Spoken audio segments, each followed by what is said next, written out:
ओम नमः शिवाय। जय महाकाल। दोस्तों यूँ तो साल में 24 और हर महीने 2 अमावस्याएँ आती हैं, लेकिन वैशाख महीने में आने वाली अमावस्या बहुत ही महत्वपूर्ण मानी जाती है।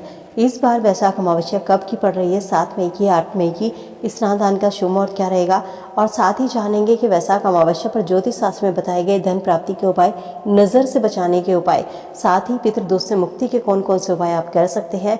वैशाख अमावस्या दोस्तों हिंदू धर्म में बहुत ही पवित्र और शुभ मानी जाती है।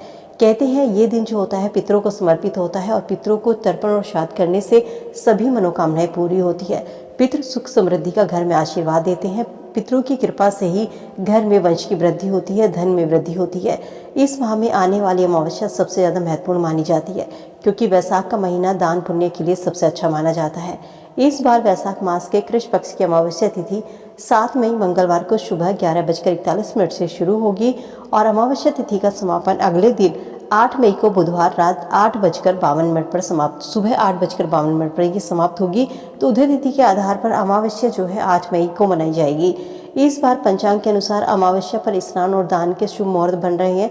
ब्रह्म मुहूर्त में प्रातः 4:11 से शुरू होकर 4:51 तक का समय स्नान के लिए शुभ रहेगा।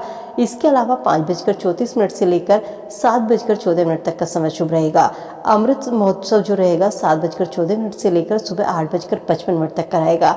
इस समय स्नान दान करने से व्यक्ति को अक्षय पुण्य की प्राप्ति होती है। कहते हैं गंगा में स्नान करना इस दिन बहुत शुभ माना जाता है। यदि आप गंगा जी में स्नान नहीं कर सकते हैं तो अपने घर पर ही बाल्टी में थोड़ा सा गंगा जल डाल करके आप स्नान कर सकते हैं। वैशाख अमावस्या पर कथा का श्रवण करने से, कथा सुनाने से अक्षय पुण्य की प्राप्ति मिलती है।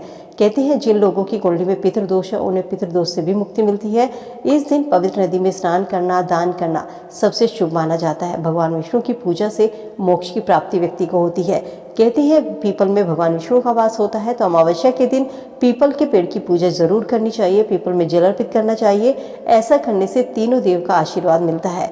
इसके अलावा वैशाख महीने में पवित्र नदियों में स्नान यदि आप नहीं कर सकते हैं तो ये तो आप घर पर ही बाल्टी में पानी गंगा जल डालकर कर सकते हैं। इसके अलावा पितरों के नाम से आप श्राद्ध और तर्पण जरूर करें। आर्थिक तंगी का सामना आपको नहीं करना पड़ेगा। पितरों की आत्मा की शांति के लिए दान तर्पण किया जाता है। इस दिन आप लोटे में थोड़े से काले तिल डालकर दक्षिण दिशा की ओर मुख करके पितरों के नाम से जल जरूर अर्पण करें।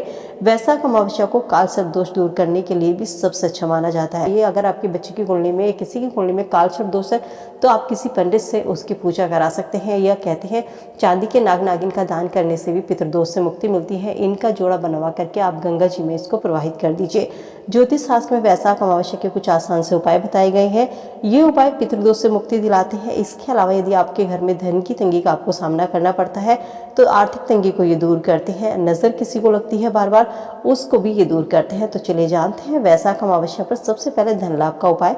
वैशाख अमावस्या पर दोस्तों आपको एक लाल रंग के कपड़े में थोड़ा सा कपूर लेना है, अलसी के बीज लेने हैं, इन्हें एक कलावे से बांध करके लपेट लीजिए। इसके बाद आप इस पोटली को किसी भी बहती हुई नदी में अमावस्या के दिन प्रवाहित कर दें। ऐसा करने से अपनी जो आपकी मनोकामना है, आर्थिक तंगी का आपको सामना करना पड़ता है, घर में पैसा आता है, पैसा नहीं रुकता, उस मनोकामना को करते हुए ये पोटली आपको जल में प्रवाहित करनी है।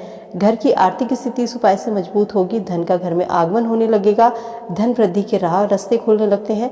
इस काम को करने में और आपका ज़्यादा पैसा भी खर्च नहीं होता। यदि आपके ऊपर कर्ज है तो धीरे धीरे आपका कर्ज भी उतरना शुरू हो जाता है।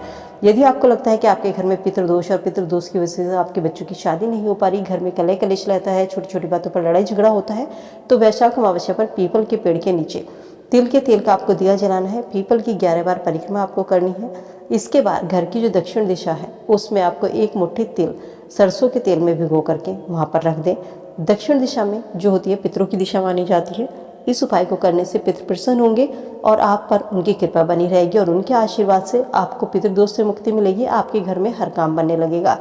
यदि आपके लगता है कि आपके घर में किसी को नज़र लग गई है, बार बार बुरी नज़र लग जाती है, तो आपको एक कपूर का टुकड़ा लेना है, एक तेज पत्ता लेना है और एक पीपल का पत्ता लेना है। इन तीनों को एक साथ पीसना है और इसके पाउडर को आपको एक काले कपड़े में बांधना है। जिस व्यक्ति को भी नज़र लगती है उसके ऊपर से, नीचे से पैरों से सर के ऊपर आपको क्लॉकवाइज घड़ी जैसे सुई चलती है उसी दिशा में आपको उतारना है और फिर इस पोटली को घर से किसी भी दूर आप मंदिर में पीपल के पेड़ के पास वहाँ पर ले जाकर जला दीजिए।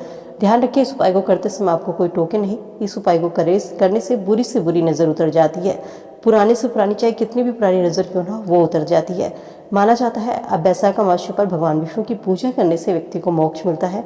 पितरों की आत्मा को शांति मिलती है। तो दोस्तों वैशाख अमावस्या पर भगवान विष्णु की पूजा जरूर करें, उनकी पूजा में तुलसी दल शामिल जरूर करें, भोग में तुलसी दल शामिल करें, पीले रंग के वस्त्र, पीले रंग की मिठाई उनको अर्पित कीजिए, उनके मंत्र ओम नमः भगवते वासुदेवाय नमः मंत्र का जाप करें। इसको करने से पितरों को ये समर्पित होता है और ऐसा करने से भगवान विष्णु प्रसन्न होते हैं और आपको पितृदोष से भी मुक्ति मिलती है। ये छोटे छोटे से उपाय ऐसे हैं, इनको करने में ज़्यादा आपको कोई खर्च नहीं होता। उम्मीद करती हूँ वीडियो में दी गई जानकारी आप सबके काम आएगी। वीडियो से आप जरूर उठाएंगे। वीडियो अगर पसंद आई तो लाइक शेयर करना मत भूलेगा। मिलती हूँ नई वीडियो में नई जानकारी के साथ। स्वस्थ रहिए, खुश रहिए।